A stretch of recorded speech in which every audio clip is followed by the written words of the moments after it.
বন্ধুরা, আপনারা সবাই কেমন আছেন? আশা করি আপনারা সবাই ভালো আছেন। টু দ্য গডস্লেয়ার এর আরও একটি নতুন পর্বে আপনাদের সবাইকে স্বাগত। অবশেষে এর সিজন 2 চলে এসেছে, যা অনেকদিন পর এল। এপিসোডের শুরুতে ন্যারেটর আমাদের জানায় যে এখানে ধীরে ধীরে দানবরা মানুষদের গ্রাস করছে এবং অন্ধকার যতই গভীর হোক না কেন, তার মোকাবিলা করার জন্য সর্বদা কেউ না কেউ থাকে। এই বিপদ থেকে বাঁচানোর জন্য জন্ম হয় নাইটওয়াচ সোসাইটির। লিং কিউ, যে একজন সাধারণ ছেলে ছিল, ভাগ্যের এক অনন্য মোড়ে সে দেবদূত মাইকেলের উত্তরাধিকারী হয়ে ওঠে।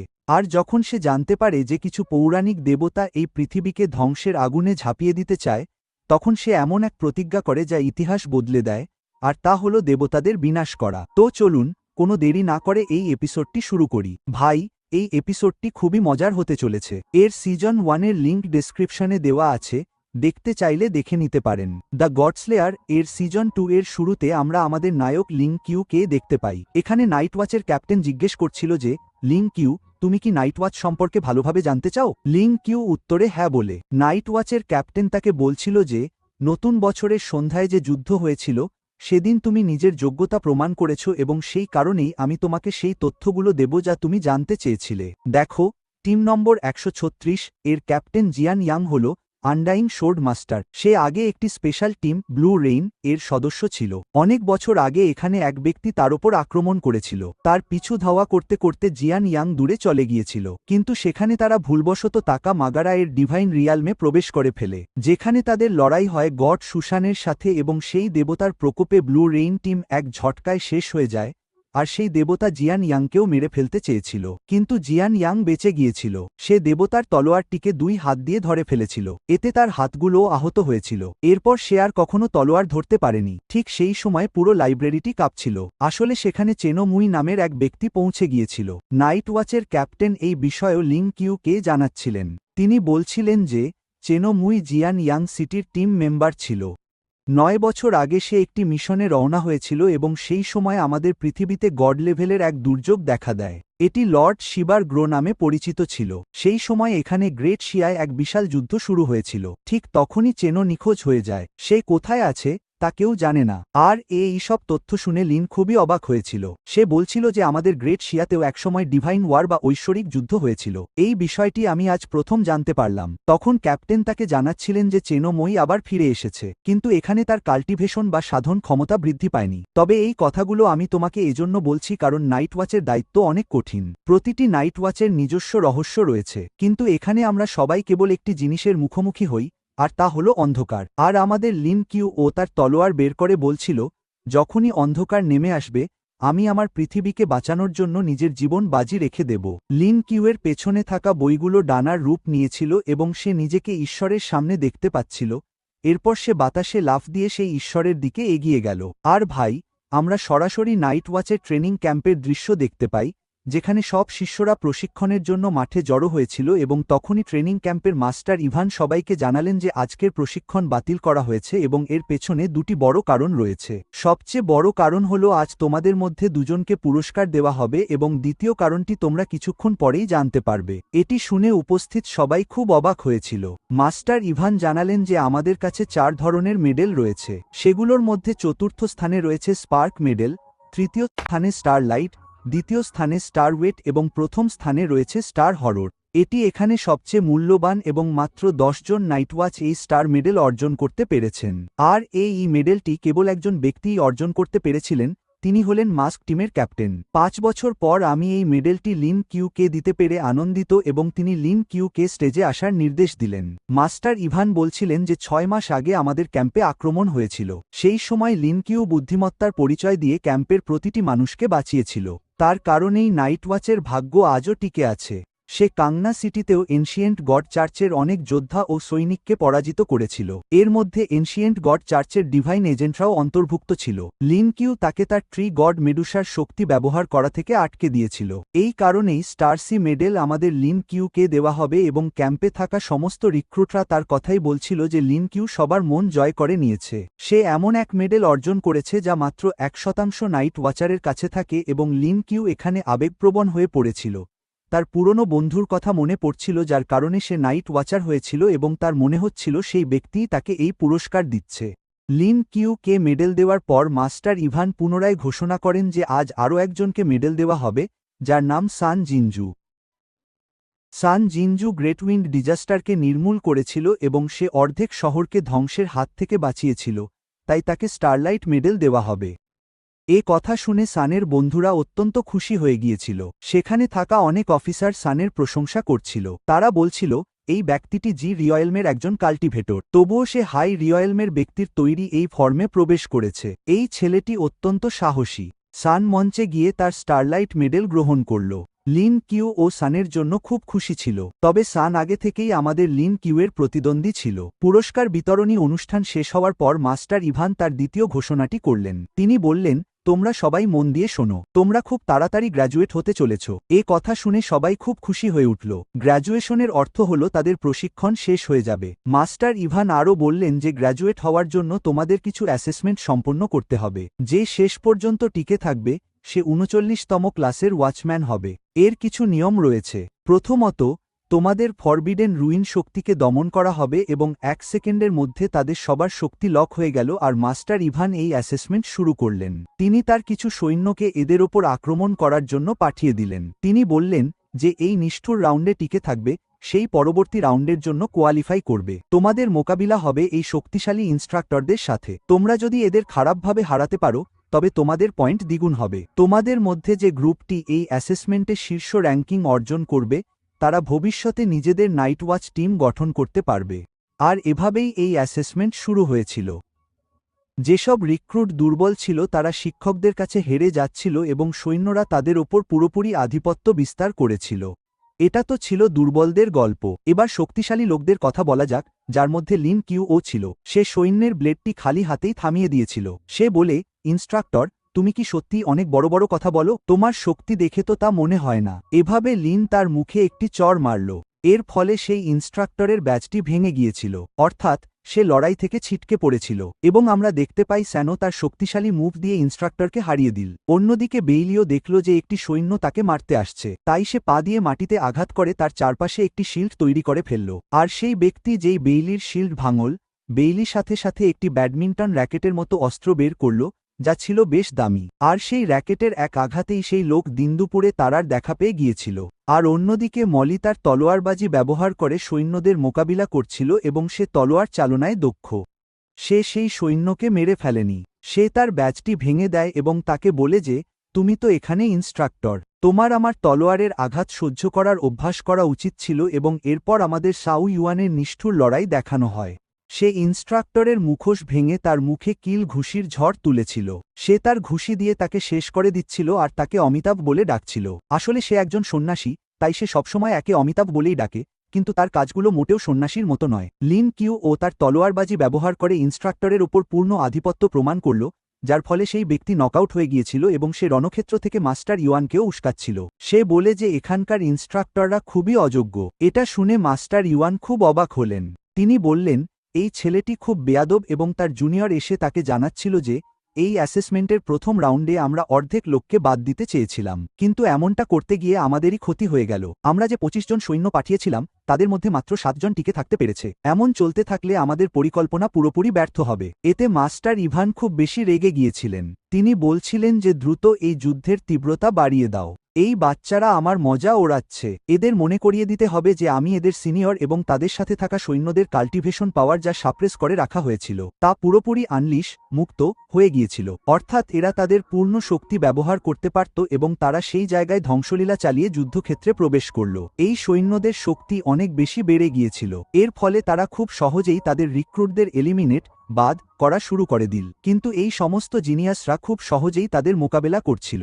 এই সময়ের মধ্যে সাউয়ানের ডেমনিক ফর্ম তার শরীর থেকে বেরিয়ে আসার চেষ্টা করে। যদিও তাদের ফরবিডেন রেইন পুরোপুরি সিল করা, কিন্তু সাউয়ান তবুও তার ডেমনিক ফর্মকে নিয়ন্ত্রণ করতে পারছে না। আর ওদিকে পাং বেলিকে এলিমিনেট করার জন্য একজন সৈন্য সেখানে পৌঁছে গিয়েছিল। আর এদের মধ্যে ভাই পাং বেলি সবচেয়ে দুর্বল ছিল, অর্থাৎ আমাদের বেলি, এবং বেলি এখানে তার ট্রেজারের ওপরই নির্ভর করে। আর আমরা সান তানজুকে দেখতে পাই, তার মুভগুলো এত দ্রুত যে সেই সৈন্যও তাকে দেখে অবাক হয়ে গিয়েছিল।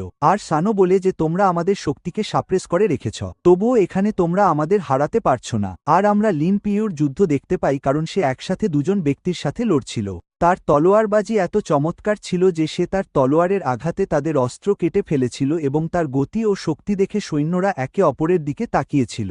আর মাস্টার ইভানো বলেন যে এই বাচ্চাটি খুব আলাদা, যার শক্তি সাপ্রেস হওয়ার পরেও সে এখানে দুজন ইনস্ট্রাক্টরকে জোরদার টক্কর দিচ্ছে, কারণ আমরা ইনস্ট্রাক্টরদের শক্তি একদমই সাপ্রেস করিনি। আর আমরা এটাও দেখতে পাই যে যারা এলিমিনেট হয়েছিল তাদের মেমোরি মুছে ফেলা হচ্ছে, যাতে এই কথাটি এই জিনিয়াস কাল্টিভেটরদেরও জানা হয়ে গিয়েছিল যে এই ট্রেনিংয়ের পরে যারা নাইট ওয়াচ হতে পারবে না তাদের মেমোরি ইরেজ করে দেওয়া হবে। সেই ব্যক্তির মনেই থাকবে না যে একসময় সেও নাইট ওয়াচের ট্রেনিং নিয়েছিল। আর আমরা আরেকজন ইনস্ট্রাক্টরকে দেখতে পাই যে সান কিনজুর এক বন্ধুর মেমোরি ইরেজ করছিল, কিন্তু সান কিনজু সেখানে গিয়েই তাকে ধোলাই করা শুরু করে দিল। এদিকে কন্ট্রোল রুম থেকে জানানো হলো যে দ্রুত এই লড়াইয়ের তীব্রতা বাড়িয়ে দাও, এখানে যত রিক্রুট আছে তাদের বড় বড় বিস্ফোরণের জন্য প্রস্তুত থাকতে হবে। আর ঠিক তখনই বিমান থেকে মিসাইল আক্রমণ শুরু হয়, যার ফলে পুরো ট্রেনিং ক্যাম্পে বিস্ফোরণ হতে থাকে। আমরা দেখতে পাই যে এর কারণে পুরো ক্যাম্পে হুড়োহুড়ি পড়ে যায়। রিক্রুটরা প্রাণ বাঁচাতে এদিক সেদিকে দৌড়াচ্ছিল আর এর সুযোগ নিয়ে সৈন্যরা তাদের এলিমিনেট করতে শুরু করে। মলি সেই বিস্ফোরণগুলো থেকে লাফিয়ে কোনোমতে বাইরে বেরিয়ে আসে। সে বলছিল এই লড়াইয়ের তীব্রতা অনেকটা বেড়ে গেছে, আমাদের মধ্যে একজন এখানে খুব তাড়াতাড়ি এলিমিনেট হতে পারে। সে হলো বেলি। বেলি সেই বিস্ফোরণগুলো থেকে কোনোমতে পালাচ্ছিল এবং হঠাৎ এক জায়গায় থেমে গিয়ে বলে, আরে ইয়ার, আমি তো অহেতুক পালাচ্ছি, আমার কাছে একটা শক্তিশালী ট্রেজারও আছে। এবং তার হাতে পড়া ব্রেসলেটটির কারণে বেলির গতি অনেকটা বেড়ে গিয়েছিল। এখন সেও খুব কুল স্টাইলে সেই সৈন্যদের এলিমিনেট করতে শুরু করে। শুধু তাই নয়, সে তার ট্রেজার ব্যবহার করে অনেক রিক্রুটকে এলিমিনেট হওয়া থেকে বাঁচিয়ে নেয় এবং ভাই সে হিরো হয়ে গিয়েছিল। আর লিনকিউয়ের অর্ডারে সবাই টিম আপ হয়ে সেই সৈন্যদের মারছিল। কন্ট্রোল রুম থেকে যতজনকে পাঠানো হচ্ছিল লিনকিউ আর তার সঙ্গীরা তাদের এলিমিনেট করে দিচ্ছিল। ভাই তাদের ক্ষমতা একেবারেই দমন করা ছিল, কিন্তু তবুও বেলির ট্রেজার সেখানে ঝড় তুলেছিল। আর ওদিকে সাউ ইউয়ানের ওপর কয়েকজন হামলা করে, কিন্তু লিনকিউ তাকে বাঁচাতে পৌঁছে যায়। আর ঠিক তখনই একজন সৈন্য এখানে খুব জোরালো বিস্ফোরণ ঘটায়। সে ভাবছিল লিনকিউ এবং সাউ ইউয়ান দুজনেই এলিমিনেট হয়ে গেছে এবং সৈন্যটি সেই বিস্ফোরণের আগুন থেকে নিজের সিগারেট ধরিয়ে বলতে থাকে, লিনকিউ, তুমি আজ পর্যন্ত সেরা রিক্রুট ছিলে, কিন্তু আমাকে হারানো তোমার কম্য নয়। ততক্ষণে সাউ ইউয়ান এবং লিনকিউ দুজনে মিলে তার ওপর হামলা করে এবং ভাই লিনকিউ তার সিগারেটটিও ধরে ফেলে এবং সেই সিগারেটটি তার মুখেই রেখে বলে, সরি ইয়ার, ধূমপান করা খারাপ অভ্যাস, আমি তোমাকে হতাশ করলাম। ঠিক আছে ভাই। তাদের হান্টার টিম একেবারে শেষ হয়ে গিয়েছিল।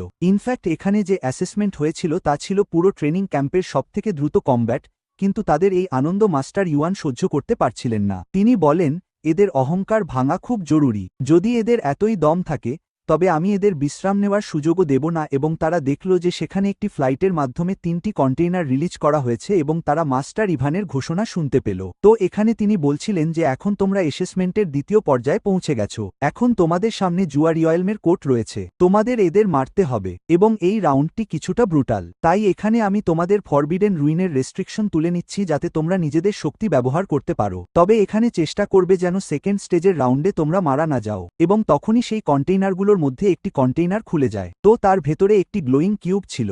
সব রিক্রুটরা অবাক হয়ে সেই কিউবটির দিকে তাকিয়েছিল এবং তখনই একটি ছেলে সেটিকে হাত দেওয়ার চেষ্টা করে এবং তা করার সাথে সাথেই কিউবটি থেকে প্রচুর শক্তি নির্গত হয়। এবং আমরা দেখতে পাই সেই কিউবটি এখানে তার নিজস্ব একটি রিয়েলম তৈরি করে ফেলেছিল এবং সেখানকার মাটি নড়াচড়া করছিল এবং সেখানে অনেক পিলারও একত্রিত হয়ে গিয়েছিল। এর ফলে লিনকিউয়ের টিম একে অপরের থেকে আলাদা হয়ে যায়। লিনকিউ বলছিল যে আমাদের মাস্টার ইভান তো খুবই চতুর, তারা এইবার আমাদের আলাদা করে লড়াই করতে বাধ্য করেছে। এবং তখনই সানকেজু একটি তলোয়ার নিয়ে তার পাশ দিয়ে চলে যায়। সে বলছিল, লিনকিউ, এই অ্যাসেসমেন্টের পরেই বোঝা যাবে যে 1 নম্বর কে, তুমি না আমি। তো লিনকিউ ও তাকে গুড লাক বলল। এবং পরের দৃশ্যে আমরা একটি ছোট শিশুকে দেখি যে জাল বুনছিল এবং আমরা কিছু রিক্রুটকে দেখতে পাই যারা জঙ্গলে পৌঁছে গিয়েছিল। তারা দেখল যে কিছু ক্লোন ড্রোন তাদের পিছু ধাওয়া করছে, তো তারা নিজেদের প্রাণ বাঁচাতে পালাচ্ছিল। বেলি তো একটি পার্টিতেই পৌঁছে গিয়েছিল। পার্টিতে আসা প্রতিটি অতিথি বেলির প্রশংসা করছিল। তারা বলছিল যে সত্যিই বেলি প্রচুর ধনী, দেখো সে কত চমৎকার পার্টি আয়োজন করেছে। এবং এই পার্টিতে আসা মেয়েরাও বেলির প্রশংসা করছিল। তাদের মধ্যে একটি মেয়ে তো সরাসরি বেলির সাথে নাচতে শুরু করল। প্রথমে তো বেলি খুব বিভ্রান্ত ছিল যে সে কোথায় চলে এসেছে, কিন্তু ততক্ষণে সেও এখানে পার্টিটি উপভোগ করতে শুরু করেছিল। এবং তখনই সে কিছুটা দূরে মল্লিকে দেখতে পেল যখন সে পার্টি ছেড়ে চলে যাচ্ছিল। তো বেলি তাকে আটকানোর জন্য এগিয়ে গেল। ঠিক তখনই আমরা দেখি পার্টিতে আসা অতিথিরা তাকে আটকে ফেলেছিল এবং অন্যদিকে মলি তার অনুষ্ঠানে পৌঁছে গিয়েছিল। তাকে বলা হচ্ছিল যে আমাদের পরিবারের সবচেয়ে মূল্যবান উত্তরাধিকার কখনো কোনো মেয়ের কাছে যেতে পারে না, তাই এখান থেকে চলে যাও। এই উত্তরাধিকার তুমি কখনোই পাবে না। আর এই সব কথা শুনে মলির খুব রাগ হয়। দৃশ্যটি এখানেই কেটে আমরা শাও ইউয়ানকে দেখি, যে লাশের স্তূপ পার করে ড্যামনের দিকে এগিয়ে যাচ্ছিল। তখন ডেমন বলে যে তুমি যতই সৎ কাজের অনুশীলন করো না কেন, তুমি এখানে সবসময় একজন ডেভিলই থাকবে। তুমি নিরপরাধদের হত্যা করে তাদের লাশের পাহাড় তৈরি করবে। এবং আমরা সানসোর ও সান জিনজুকে দেখি, যে অন্য শিশুদের তাদের বাবা মায়ের সাথে দেখে হতাশ বোধ করছিল এবং রাগে সেখান থেকে চলে যেতে চাইছিল। ঠিক তখনই সে এক ব্যক্তির সাথে ধাক্কা খেল, আর সেই ব্যক্তিটি বলল, আরে বন্ধু, তুমি তো সেই অনাথ যে ক্ষমা চাইতেও জানে না। তখন সান জিনজু তার সাথে কথা বলতে চায়নি, কিন্তু সেই ব্যক্তিটি বলল, আরে বন্ধু, তোমার মধ্যে ভদ্রতা আসবে কোথা থেকে? তোমার তো বাবা মাই নেই। এটা শুনে সান জিনজু তার গালে একটা চড় মারে এবং আমরা দেখতে পাই যে তারা সবাই একটি জালে আটকা পড়েছে এবং তারা প্রত্যেকেই তাদের নিজস্ব মায়াজালের জগতে রয়েছে। আর ট্রেনিং সেন্টার তাদের জন্য 3টি রহস্যের আয়োজন করেছিল। সবার প্রথমটি হল কিওটিক কিউব। সে সবাইকে আলাদা করে তাদের মনোযোগ নিজের দিকে টেনে নিল। তারপর এল রহস্য নম্বর 2, যা হল সোল অ্যাওয়েকেনিং স্পাইডার। যখন তারা আলাদা হয়ে গেল, সেই মাকড়সাটি তার ক্ষমতা প্রয়োগ করল এবং তার কাজ ছিল তাদের আটকে রেখে ভ্রম দেখানো, যাতে সে সফল হল। ইনস্ট্রাক্টর জেন মাস্টার ইভানকে বললেন যে আমাদের দ্বিতীয় রাউন্ডের পুরো সেটআপ প্রস্তুত। সমস্ত রিক্রুট এখানে জালে আটকা পড়েছে। তখন মাস্টার ইভান বললেন, এই শিশুদের ক্ষমতা আমাদের কল্পনার বাইরে। তাদের যুদ্ধ দক্ষতার ওপর আমার 1% সন্দেহ নেই, কিন্তু একজন নাইটওয়াচ হওয়ার জন্য মনের দৃঢ় হওয়া খুব জরুরি। তাই আমি তাদের হৃদয়ের পরীক্ষা নিচ্ছি। যদি তারা দুর্বল হয়, তবে তারা এই মায়াজালে আটকে থাকবে। যদি তাদের হৃদয় শক্তিশালী হয়, তবে তারা এই ভ্রম ভেঙে বেরিয়ে আসবে এবং তাদের মানসিক অবস্থাই তাদের ভবিষ্যতের পথ নির্ধারণ করবে। এবং সেঙো বলে যে সিনিয়র, আমার কাছে এই সোল অ্যাওয়েকেনিং স্পাইডারটিকেও খুব বিশেষ মনে হয়েছে। আমাদের রিক্রুটদের মধ্যে কিছু ডিভাইন এজেন্ট আছে। ডিভাইন গডের আশীর্বাদ থাকা সত্ত্বেও এই মাকড়সাটি তাদের এখানে বন্দী করে ফেলেছে। তাই মাস্টার ইভানো বলেন যে সোল উইভার স্পাইডার খুবই বিশেষ। সেই কারণেই এটিকে মূল্যায়নের জন্য ব্যবহার করা হয়েছে। যদি দেখা যায়, তবে আমাদের পুরো ট্রেনিং ক্যাম্পই সেই মাকড়সার নিয়ন্ত্রণে রয়েছে। এখন আমাদের দেখতে হবে এই ছোট শিশুটি কিভাবে এদের সামলাবে। আর সেই মাকড়সাটি খুব কিউট ছিল। সে তার মাকড়সার রূপে এসে বলছিল, আরে বাহ, আমি তো এদের সবাইকে বন্দি করে ফেলেছি। আর সবার আগে আমি তোমাদের দুর্বল লোকগুলো থেকেই শুরু করব। কিন্তু সোল উইভার স্পাইডারটি এখানে কিছু গণ্ডগোল হওয়ার আগেই একটি রহস্যময় প্রাণীকে দেখতে পায়। সে বিভ্রান্ত হয়ে ভাবে, এই রহস্যময় প্রাণীটি কিভাবে এল? তখনই সেই প্রাণীকে অনুসরণ করে সে আমাদের লিনকিউ এর কাছে চলে আসে। আর সেই মাকড়সাটি বিভ্রান্ত হয়ে ভাবছিল, এই ছেলেটি হাসছে কেন? আসলে এই মাকড়সাটির কাজ ছিল এদের সবাইকে বিভ্রম বা ইলুশনে বন্দী করা, কিন্তু সে নিজেই একটি বিভ্রমের মধ্যে আটকে গিয়েছিল। সে তখন বলে, আমি এই অদ্ভুত জায়গায় কিভাবে এলাম? আমি এখানে, এই ড্রাগনটিকে। ঠিক তখনই দরজাটি খোলে এবং ভেতর থেকে দুজন লোক আসে। তাদের দেখে মাকড়সাটি খুব আতঙ্কিত হয়ে পড়ে এবং এটি ছিল লিনকিউ এর মেন্টাল অ্যাসাইলাম, যা তার মনের মধ্যে ছিল। লিনকিউ তাকে বলে, গডদের এই পাগলাগারদে তোমাকে স্বাগতম। এখানে আমি দেবতাদের মস্তিষ্কের চিকিৎসা করি। তবে এখানে লিনকিউ এর সাথে গ্র্যান্ড লিজার্ড মালিও ছিল। সেও তার জাদুকরী ক্ষমতা ব্যবহার করে সোল উইভার স্পাইডারটিকে ইলুশনে বন্দী করে ফেলে। আর আমাদের মালি তাকে বলছিল যে, দেখো এটি কতটা কিউট। তবুও এটি এত চমৎকার এক বিভ্রম তৈরি করেছিল। আমি একে খুব একটা বিশেষ বলতে পারছি না, তবে সে যদি এতই প্রতিভাবান হতো, তবে তোমার মাইন্ড স্পেসে আটকা পড়ত না। এর মস্তিষ্ক বোধহয় দুর্বল।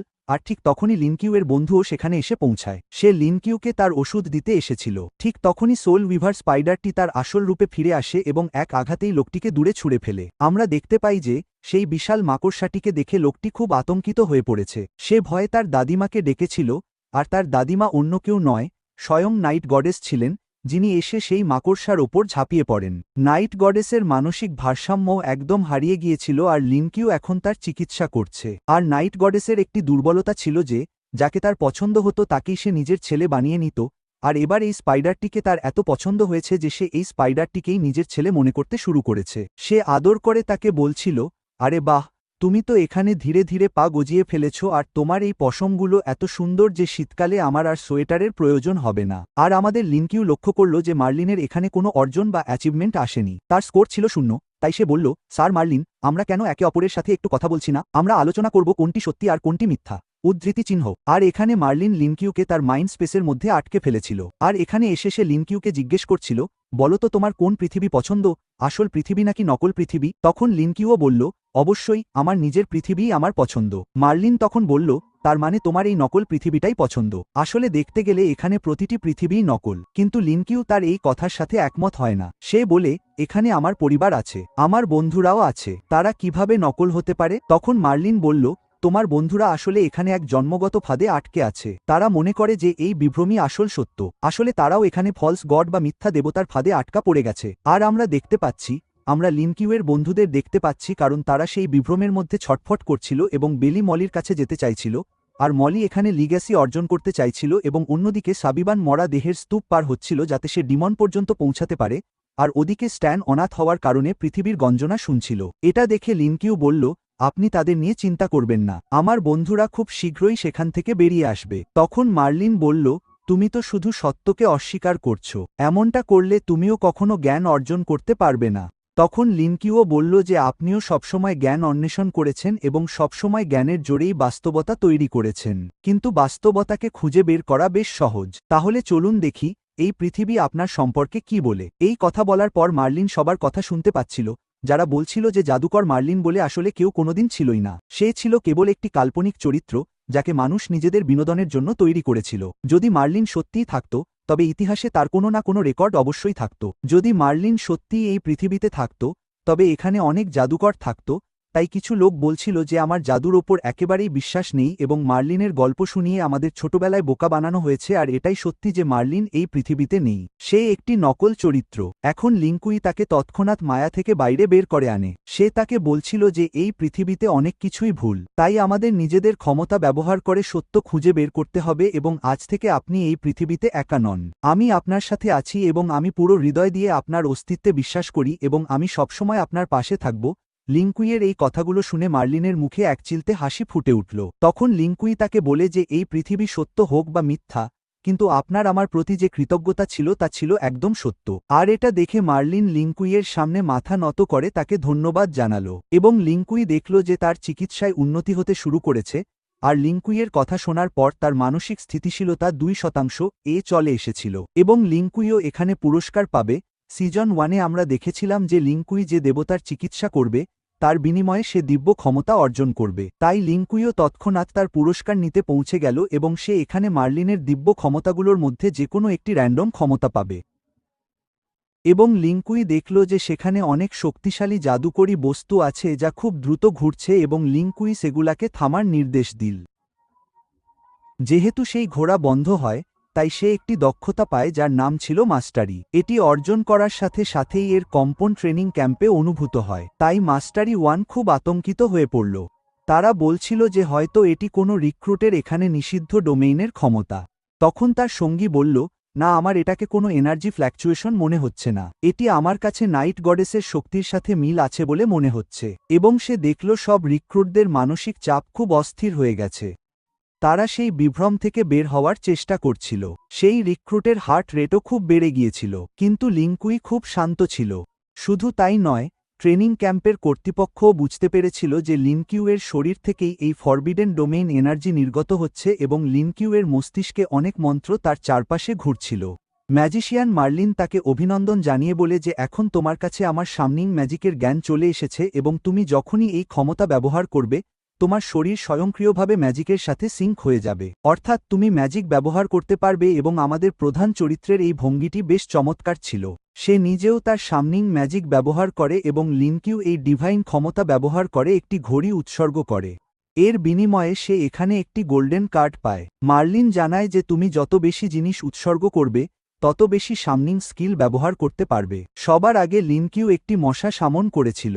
এটি দেখে মার্লিন বলে যে চলো আরও একবার চেষ্টা করো, আর এবার বেশি থেকে বেশি জিনিস উৎসর্গ করবে। তাই লিনকিউ ট্রেনিং ক্যাম্পে ছোটখাটো জিনিসপত্র তোলা শুরু করে দেয়। এখন সে আলাদা আলাদা কার্ড সংগ্রহ করছিল। লিনকিউ এর মনের ভেতর থেকে আওয়াজ আসে যে তোমার দ্রুত এই মাইন্ড স্পেস থেকে বেরিয়ে যাওয়া উচিত, তোমাকে অ্যাসেসমেন্টের তৃতীয় রাউন্ডটিও সম্পন্ন করতে হবে। এটি শুনেই লিনকিউ তৎক্ষণাৎ তার চোখ খুলে ফেলে। মাস্টার ইভানো বলেন যে দেখো, লিনকিউ সবার আগে ইলিউশন থেকে বেরিয়ে এসেছে এবং আমরা সানের বন্ধু লাসিয়াকে দেখতে পাই, যে ড্রোনকে ভয় না পেয়ে সরাসরি পাহাড় থেকে লাফ দিয়েছে। আর সান কিং এখানে তার বন্ধুদের হারিয়েছিল এবং সে সেই ব্যক্তিকে বলছিল যে আমি কখনো একা নই, আমার বন্ধুরা আমার পরিবার। এবং আমরা দেখতে পাই সাউবানো লাশের স্তূপের নিচে চাপা পড়েছিল এবং সে সব লাশ সরিয়ে বাইরে বেরিয়ে আসে এবং সে তাদের সাথে লড়াই শুরু করে। সেখানে উপস্থিত মৌলিও তার প্রতিপক্ষকে পরাজিত করেছিল এবং শেষ পর্যন্ত সে তার পরিবারের লিগ্যাসি উদ্ধার করেছিল এবং আমরা বেলিকেও ইলুশনে দেখতে পাই যে মৌলির কাছে যাওয়ার জন্য তার ট্রেজার ব্যবহার করে। সে বলে যে এই পৃথিবীতে এমন কোনো শক্তি নেই যা আমাকে মৌলির কাছে যাওয়া থেকে আটকাতে পারে এবং সে মৌলির হাত ধরে ফেলে। তার আগেই সে ইলিউশন থেকে বেরিয়ে আসে এবং ইলিউশন থেকে বেরিয়ে এসে সে খুব খুশি হয়। ততক্ষণে তার বন্ধুরাও সেখানে এসে পৌঁছেছিল এবং তারা প্রত্যেকেই মায়া কাটিয়ে বেরিয়ে এসেছিল,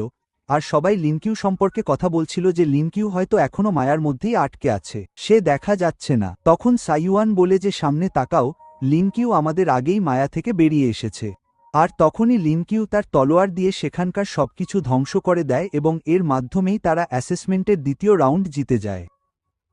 সেই মাকড়সাটি তাদের ক্ষমতা দেখে কাঁদতে কাঁদতে পালিয়ে যায় এবং সেই মাকড়সাটিকে ধরার জন্য বেলি তার পিছু নেয়।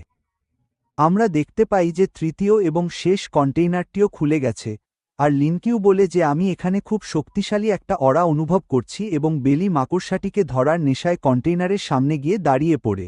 ঠিক তখনই সেই কন্টেইনারে থাকা প্রাণীটি তার ব্লেড দিয়ে বেলির ওপর আক্রমণ করে। বেলি কিছু বুঝে ওঠার আগেই সাইয়ুয়ান মাঝখানে চলে আসে এবং বেলিকে বাঁচাতে গিয়ে সেই তলোয়ার সরাসরি তার শরীরে ঢুকে যায়।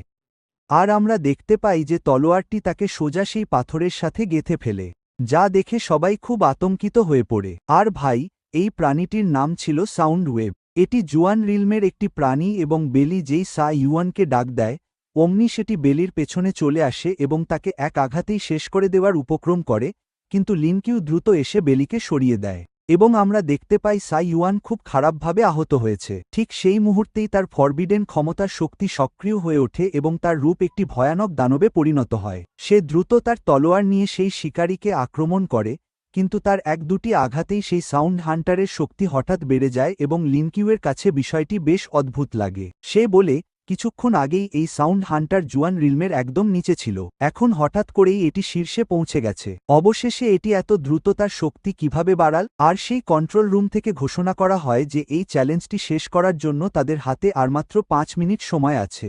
তাদের বলা হয়েছিল যে এই প্রাণীটিকে হারানোর পরই তারা দ্বিতীয় স্তর পার করতে পারবে এবং এখানে বিশেষ ট্রান্সফারও সক্রিয় হয়ে গিয়েছিল।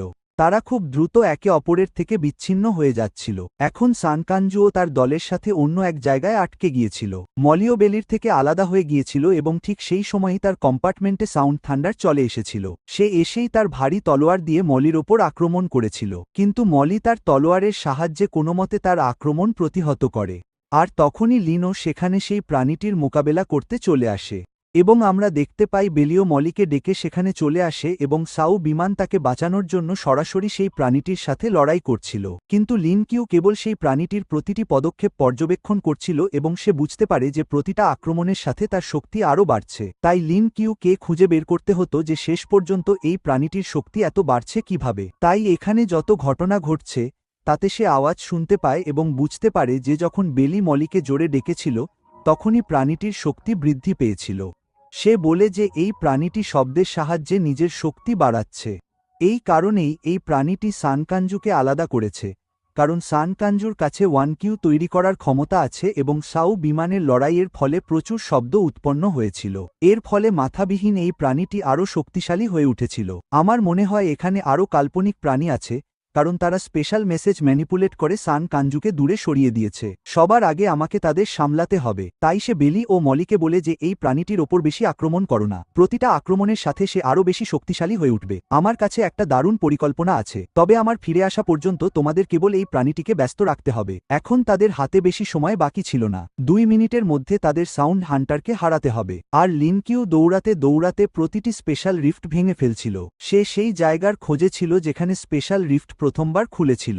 সে বলে যে এই জায়গাটি গোলকধাঁধার মতো হয়ে গেছে, আর এর প্যাটার্ন একটা রুবিক্স কিউবের মতোই একদম এক, এবং যদি বাইরের দিকটার কথা বলি তবে এর কেন্দ্র সবসময় স্থির থাকবে। এই প্যাটার্ন অনুসরণ করেই লিং এখানে দ্রুত সানের কাছে চলে এসেছিল।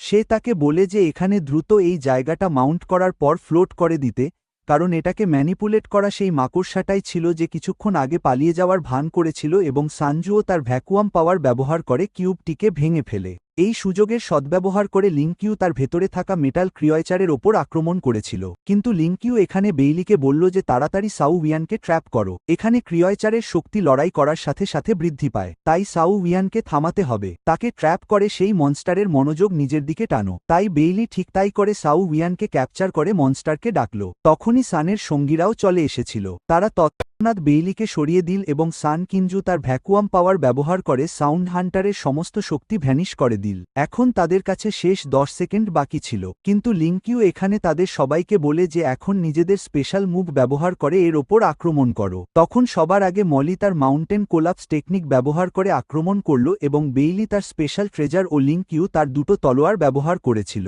এর ফলে শেষমেশ এই চারজন মিলে সাউন্ড হান্টারের গল্পের ইতি টানল।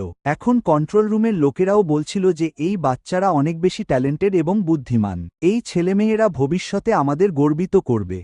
আর তখনই মাস্টার ইভান সরাসরি ট্রেনিং রুম থেকে বেরিয়ে এসে বললেন যে তোমরা এই বছর এখানে ক্যাম্পে প্রচুর প্র্যাকটিস করেছ, আজ তোমাদের এত শক্তিশালী হয়ে উঠতে দেখে আমার খুব আনন্দ হচ্ছে এবং আজ পর্যন্ত আমি জানি না কতগুলো নাইট ওয়াচ ক্লাস আমি অ্যাটেন্ড করেছি, কিন্তু আজ পর্যন্ত আমি তোমাদের ব্যাচের মতো এত স্পেশাল ব্যাচ দেখিনি, এত সম্ভাবনাপূর্ণ ক্লাস আমি আজ পর্যন্ত দেখিনি। তোমাদের ক্ষমতা দেখে আমার মনে হচ্ছে যে তোমাদের মধ্যে কয়েকজন এখন স্পেশাল স্কোয়াডে যাওয়ার জন্য তৈরি, তাই তোমাদের স্মৃতিতে কিছুটা নতুনত্ব যোগ করার জন্য আমি ট্রেনিং ক্যাম্পের ওয়ারহাউস থেকে কিছু জিনিস আনিয়েছি। এই বলে তিনি শামনিং স্কিল কাস্ট করেছিলেন। কন্ট্রোল রুমের লোকেরা এটা দেখে ভীষণ অবাক হয়ে গিয়েছিল, তারা বলে এটি এখানের সবচেয়ে নিষ্ঠুর পৌরাণিক প্রাণী যাকে ডং হাই বন্দি করেছিল। মাস্টারও বলেন যে শেষ পর্যন্ত এই প্রাণীটি খুবই শক্তিশালী, যদি তোমরা একে দমন করতে ব্যর্থ হও তবে এই লড়াইয়ে আমাকে হস্তক্ষেপ করতে হবে। এটি শুনে সমস্ত জিনিয়াস এই চ্যালেঞ্জ গ্রহণ করার জন্য প্রস্তুত হয়ে যায় এবং তখনই জাদুকর মালিন আমাদের লিনকিউকে ডাক দেন। তিনি বলেন এখনকার সবচেয়ে বড় পুরস্কারটি নেওয়ার জন্য প্রস্তুত হয়ে যাও, আর লিনকিউও সেখান থেকে অদৃশ্য হয়ে গিয়েছিল। লিনকিউ তার সোল অ্যাফিনিটি ফিজিক্স সক্রিয় করেছিল এবং একটি বড় টুপি পরা প্রাণী তাদের সামনে উপস্থিত হয়েছিল, তবে তার টুপির ওপর লিন সওয়ার ছিল এবং আমরা কিছুক্ষণ পরের কাহিনী দেখতে পাই যেখানে মাস্টার ইউয়ানের এই চ্যালেঞ্জ পুরোপুরি ব্যর্থ হয়েছিল। তাকে অবশেষে এখানে ঘোষণা করতে হয় যে রিক্রুটের গ্র্যাজুয়েশনের ফাইনাল পরীক্ষা সম্পন্ন হয়েছে। এখন পরের দৃশ্যে আমরা ছোট লিনকিউকে দেখি যে তার কোনো বড় বিশেষ প্রজেক্টে ব্যস্ত ছিল এবং একটি বর্ণনাকারী কণ্ঠ আমাদের জানায় যে এই পৃথিবীতে বিশৃঙ্খলা ছড়িয়ে পড়েছে। এটি আমাদের 5টি প্রাচীন সভ্যতাকে মাটির সাথে মিশিয়ে দিয়েছে। এখন আমাদের কাছে এই পৃথিবীর পুরনো জিনিসগুলোর রেকর্ড রয়েছে, সেগুলো দেখে আমরা মানব ইতিহাসের সবচেয়ে উজ্জ্বল সভ্যতা এবং প্রজ্ঞা বুঝতে পারি। এবং লিনকিউ এখানে পিরামিড এঁকেছিল এবং ব্যাকগ্রাউন্ডের কণ্ঠ জানায় যে নিশ্চয়ই একদিন এই বিশৃঙ্খলা পৃথিবী থেকে বিলুপ্ত হবে, সেই দিনই আমাদের মানবতা এবং এখানকার সভ্যতা রক্ষা পাবে।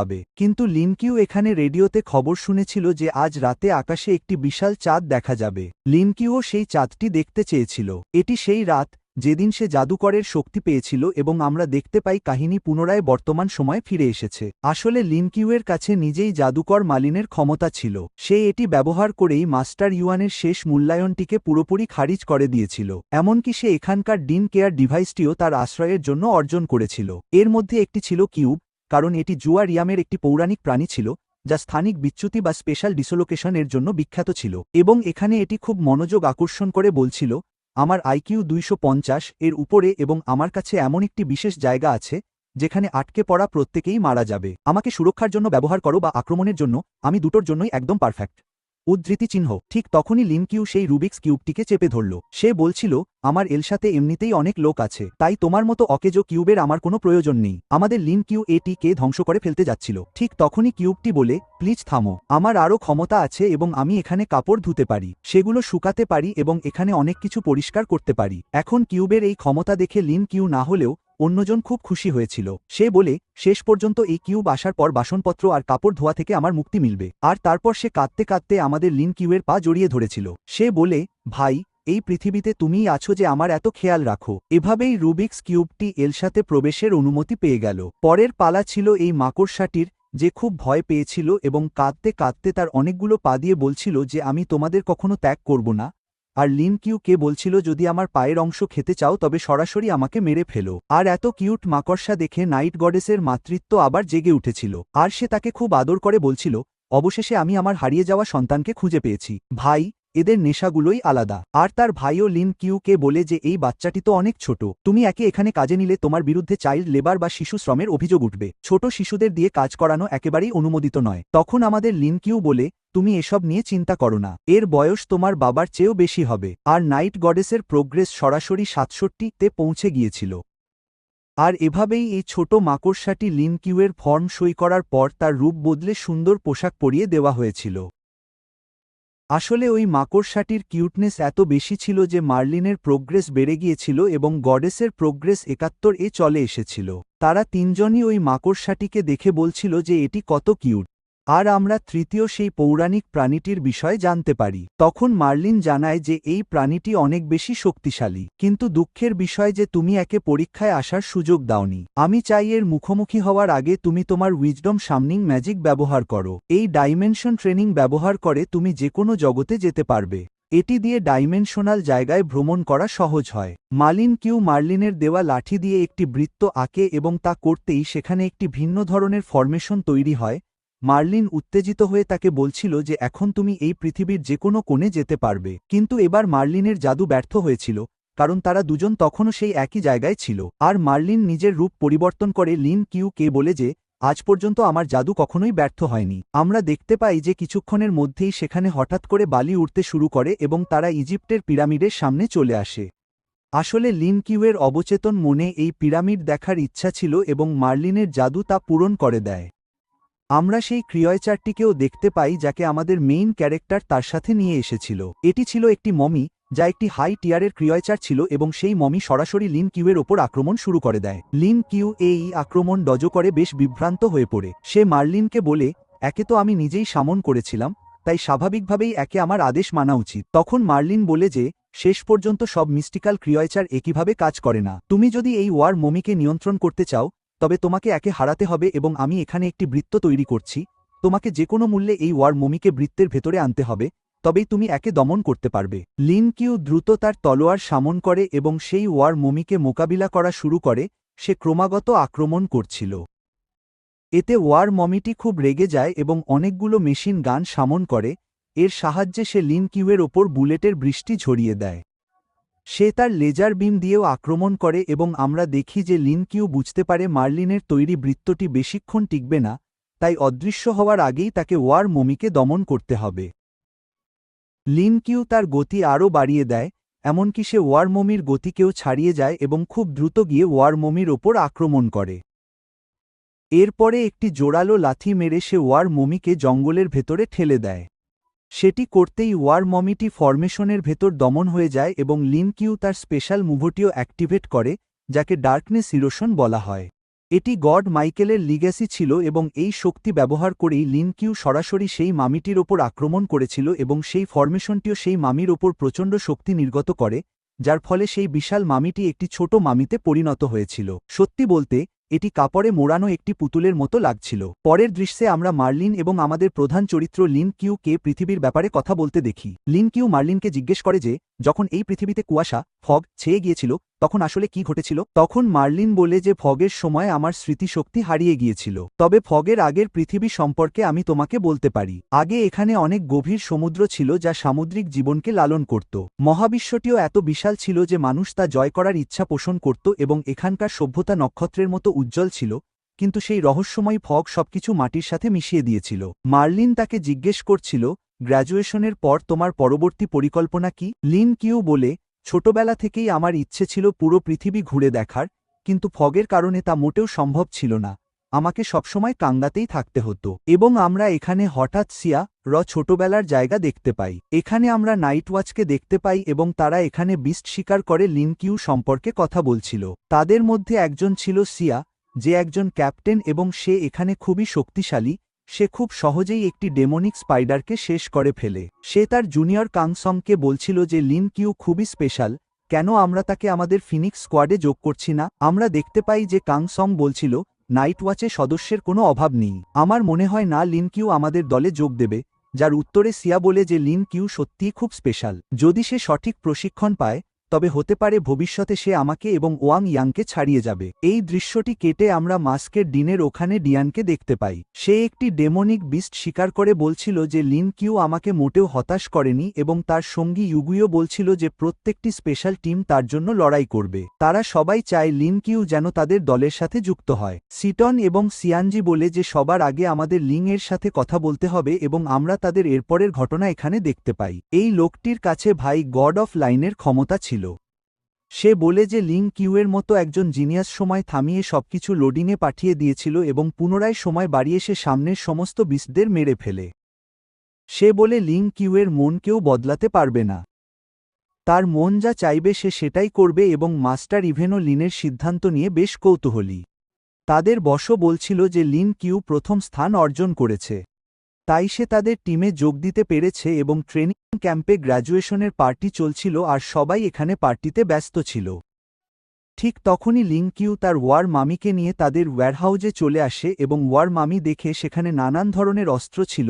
অস্ত্রের প্রতি তার খুব টান থাকায় সে সব অস্ত্র তুলে নেয় আর তারপর সমস্ত অস্ত্র খেয়ে সে জোরে একটি ঢেকুর তোলে।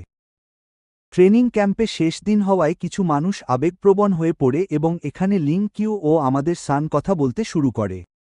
সান বলে যে বলো তুমি কোন স্পেশাল টিমে সাইন করবে, তোমার কাছেই নিজের পছন্দের টিম বেছে নেওয়ার সুযোগ আছে। তুমি প্রথম স্থান অর্জন করেছ, বলো আমি তোমার লড়াইয়ের দক্ষতা দেখে খুব ইমপ্রেসড। তখন লিং কিউ বলে তাহলে কেন একটি শেষ লড়াই হয়ে যাক না। আর এদের দুজনের মধ্যে একটি বন্ধুত্বপূর্ণ দ্বৈরথ শুরু হয়। আমাদের লিং কিউ তাকে ধন্যবাদ জানায় কারণ সে তার প্রাণ বাঁচিয়েছিল। আমরা দেখি লিং কিউ লড়াই করতে করতে বলছিল যে ভবিষ্যতে হয়তো আমরা আলাদা স্কোয়াডের সদস্য হব, তখন হয়তো আমাদের আর কখনো দেখা হবে না। আমি ভাবছিলাম কেন আমরা নিজেরাই একটি স্কোয়াড তৈরি করি না। সানো বলে হ্যাঁ আমারও এটাই মনে হয় এবং আমরা ভবিষ্যতে নিজেদের স্কোয়াড তৈরি করব। আর এই সব কথা বলতে বলতে এদের মধ্যে বেশ জোরদার লড়াই হচ্ছিল আর তাদের এই লড়াই পুরো ক্যাম্পে আগুন লাগিয়ে দিয়েছিল। সানকিসু তার ব্যাক বাফেলো ব্যবহার করে যার আড়ালে তার মুভ প্রেডিক্ট করা লিংয়ের জন্য কঠিন হয়ে পড়েছিল। আর সানকুসু চুটকি বাজিয়ে পুরো জায়গায় বিস্ফোরণ ঘটিয়ে দেয়। লিংকও তার পপ ছেড়ে দিয়ে বলে আজ আমাদের গ্র্যাজুয়েশন পার্টি, তাহলে এখানে কিছুটা আতশবাজি করলে কেমন হয়। এবং লিংকের শক্তি এখানে একেবারে আতশবাজির মতো ঝিলিক দিচ্ছিল।